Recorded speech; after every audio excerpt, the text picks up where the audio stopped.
What's cracking, everybody? Welcome back to the channel. New video. This morning, we did a live. I was live. We did about 30 minutes. And somebody from my area asked me my opinion on black Southsiders, meaning blacks from barrios that are in Southern California or represent Southern California. And again, he asked me if I support black Southsiders. And my answer was during the live, I don't support gangbanging, period. I don't support criminal activities. I'm 51 years old. I lived that lifestyle. I lived it on a high level. I was never a legend, never portrayed myself to be that. But at a very young age, I was going to jail. At 15, I went to the California Youth Authority. I got out for 5 months and went to prison for murder. While behind the walls, I was involved in a lot of very violent activities.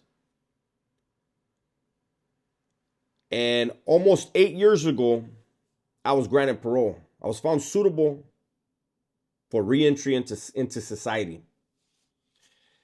And I have been a productive member of society for nearly 8 years. I have spoken at juvenile halls, at continuation schools, Catholic schools, colleges, universities.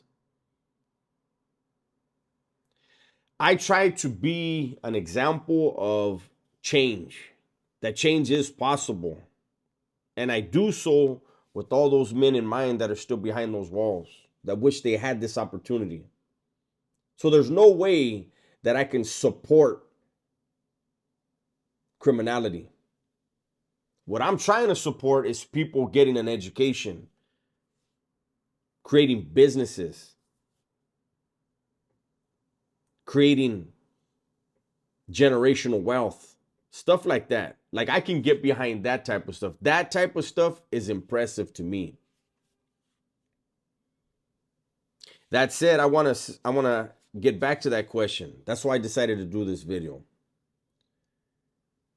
Because unfortunately, the reality is that there are still people that feel that the streets, the barrio, the hood, whatever you want to call it, is where they're going to find love, because something's going on in their own household, their own home, that they can't find that feeling of love.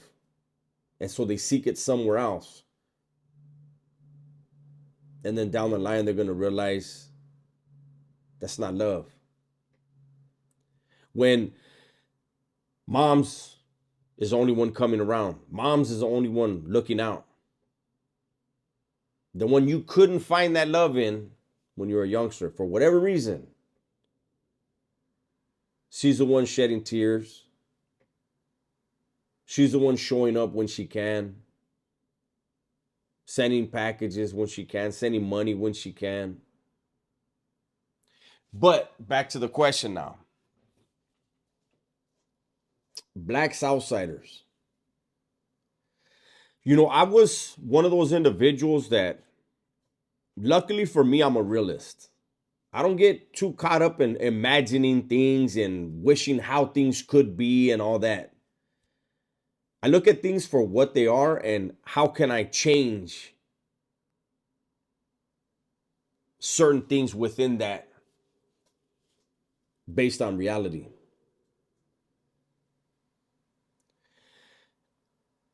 There were, growing up, I remember two of my homeboys were black.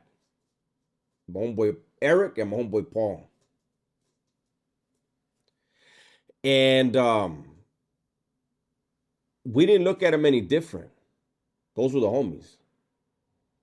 And when I went to the California Youth Authority and I met homies that were black, it was never for me to have any type of feeling about them when they were from their barrio and their homeboys were there and their homeboys accepted them. Were there other homies that looked at them different? There were, but that was their issue. It's just like when I went to the joint, and you know this whole term upstaters is brand. I never ever, not once, ever heard that term until I got out of prison. Never heard it in YA. I started doing time. I remember the first vato I met was Snoopy from San Jose. He was a Southerner. And he had like 4 homeboys from his neighborhood right there in Paso with us, right? That was the homie. Nobody ever said, oh, that's one of them upstaters. That's creating a rift. That's creating separation. Nah, that's the homie Snoopy right there. And when I was in the joint, I remember specifically when I was in C facility in New Folsom, there were quite a few vatos from San Jose, San Francisco, what was it, Kings County, I think. But there was a lot. I want to say at least 15. And there were some vatos that used to think like they're not really homies. I was never that guy. Actually, one of my closest camaradas there was from Santa Rosa. And I made it a point to remind people when they would try to act like they were different, those vatos are different. I used to make it a point to remind them with a question, who are you, Holmes? Because see, only a legend or the legends can dictate what's going on with them vatos or any black dude from a barrio or any other ethnicity that's from a barrio. They're handling their business. They're handling their business. But prison is so packed with bitter individuals, spiteful, hateful individuals. Shouldn't be surprising though when you meet certain cats, especially in prison. You meet certain cats that you know they hate themselves. Like hatred, it's like it comes out of their pores. Like there's certain vatos where you don't even want to have a conversation with them. So it can't be surprising whatsoever that they look at a vato that's from a barrio. He's black, but he's from a barrio, and they have an issue with that. Or somebody who's representing the South, but he's from San Jose, they have an issue with that. That's a very small minority that trip on that stuff. I've talked about, it's one of those double-edged swords. When you're in that world, it's a gift, but it's also a curse, right? That I was in Pelican Bay Shoe 4 different times. I always sought out knowledge, gain, right? And when you sit down and you talk to somebody who really is somebody in there, they don't give a damn. What do you as an individual bring to the table? Because if you can't bring nothing to the table, you're irrelevant. There's so many Southerners. I think there's 30,000 Southerners. I know there used to be about 30,000 Southerners in the California Department of Corrections. And so when you think about that, it should put in perspective that you as an individual, regardless of how special your grandma or your mom or even a homie on the yard told you. Regardless how special they told you are, you ain't. Now, I used to school vatos. You want to get involved in this criminality inside the walls? You get your own runners, your own dope, get your own plug. You make your own feria, and people will notice it. So for me, again, answering the question, I never looked at a vato that was black from a barrio like anything other than he's just like everybody else, eh? I remember when I first hit New Folsom,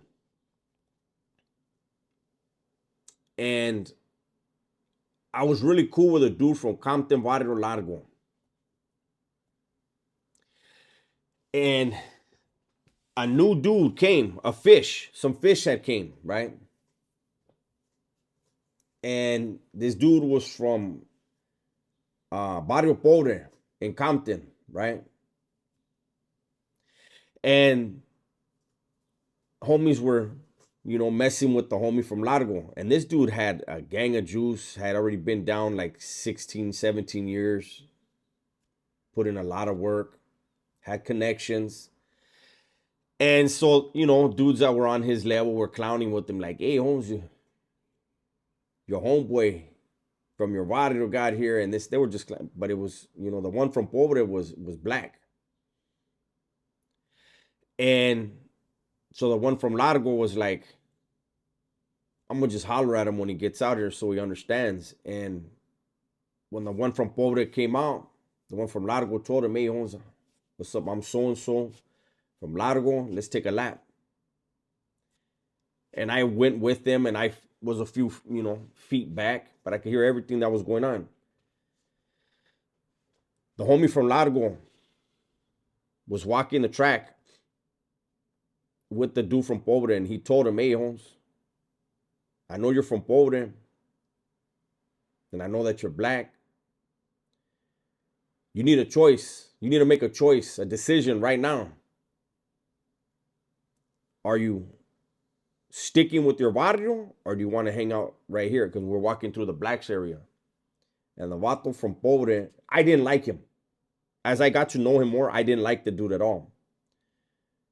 But that had nothing to do with race, ethnicity, skin tone, anything. It had to do with the way he carried himself, the way he conducted himself, his complete lack of education. But on that day, he told the homie from Largo, he goes, man, I'm from Barrio Pobre, Holmes. And the homie from Largo said, good, let's go.